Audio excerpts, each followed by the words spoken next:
मित्रों, कहा जाता है कि जब भगवान श्री कृष्ण ने अपने अंतिम समय में अपने शरीर का त्याग किया था, तब द्वापर युग का अंत हुआ और कलयुग की शुरुआत हो गई थी। हमारे वेदों और पुराणों के आधार पर इस दुनिया में कुल 4 युग होते हैं: सतयुग, त्रेता युग, द्वापर युग और कलयुग। वर्तमान में कलिकाल अर्थात कलयुग चल रहा है और हमारे हिंदू धर्म शास्त्रों में कलयुग के अंत के बारे में कुछ कहा गया है कि जब भगवान विष्णु का अंतिम अवतार कलयुग के अंत में होगा, उस समय धरती पर पाप चरम पर रहेगा, हर तरफ अत्याचार और अन्याय फैला होगा। तब पृथ्वी के उद्धार के लिए भगवान विष्णु कल्कि के रूप में अवतार लेंगे और फिर से धर्म की स्थापना करेंगे।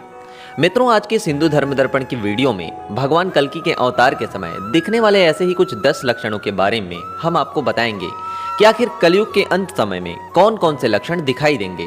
अगर आपने अभी तक हमारे चैनल हिंदू धर्म दर्पण को सब्सक्राइब नहीं किया है तो सब्सक्राइब कर बेल आइकन को प्रेस जरूर करें, ताकि सनातन धर्म ग्रंथों से जुड़ी ऐसे ही जानकारी आपको मिलती रहे। सनातन धर्म के कई ग्रंथों में इसके लक्षणों के बारे में उल्लेख मिलता है, जिसके आधार पर नंबर 1 का लक्षण है अधर्म के मार्ग पर चलेंगे लोग। कलयुग में लोग अधर्म के मार्ग पर चलने लगेंगे। लोग धर्म के मार्ग को छोड़कर अधर्म का पालन करेंगे। कलयुग के अंत में लोग हर समय भूख और प्यास से परेशान रहेंगे और अलग अलग चिंताओं से घिरे दिखाई देंगे। नंबर 2, कई तरह के रोगों से परेशान रहेंगे लोग। लोगों को कई तरह के रोग परेशान करेंगे। इसके साथ ही मनुष्य की अधिकतम आयु घटकर सिर्फ 25 से 30 वर्ष की हो जाएगी और लोगों की ऊंचाई बहुत कम। नंबर 3, सूख जाएंगे पृथ्वी पर मौजूद सारी नदियां। कलयुग के अंत नजदीक आते ही पृथ्वी पर सारी नदियां लगभग सूख जाएंगी।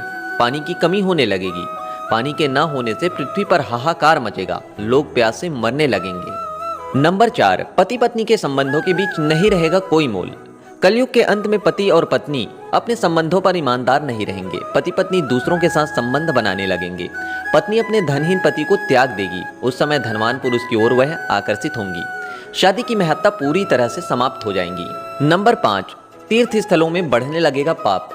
कलयुग के अंत के नजदीक आते आते सभी तीर्थ स्थलों में अधर्म और पाप बढ़ने लगेगा। उन जगहों पर पूजा पाठ के बजाय अधर्म के काम होने लगेंगे। कलयुग के अंत में लोग स्वार्थ के लिए बेईमानी और हत्या जैसे कार्य करेंगे, जहां जीवन की कोई कीमत नहीं रह जाएगी। सभी धन कमाने के लिए कुछ भी कार्य करने को तैयार हो जाएंगे। नंबर 6, अधर्म की होगी पूजा। अधर्म की पूजा होने लगेगी। लोग केवल अपने स्वार्थ को महत्व देंगे। लोग पूरी तरह से नास्तिक बन जाएंगे। इसके साथ ही कलयुग में लोग नरसंहार करने लगेंगे, अर्थात निजी स्वार्थ के लिए लोग एक दूसरे को मारने लगेंगे। अपने धर्म को छोड़कर दूसरे धर्म में आश्रय लेंगे।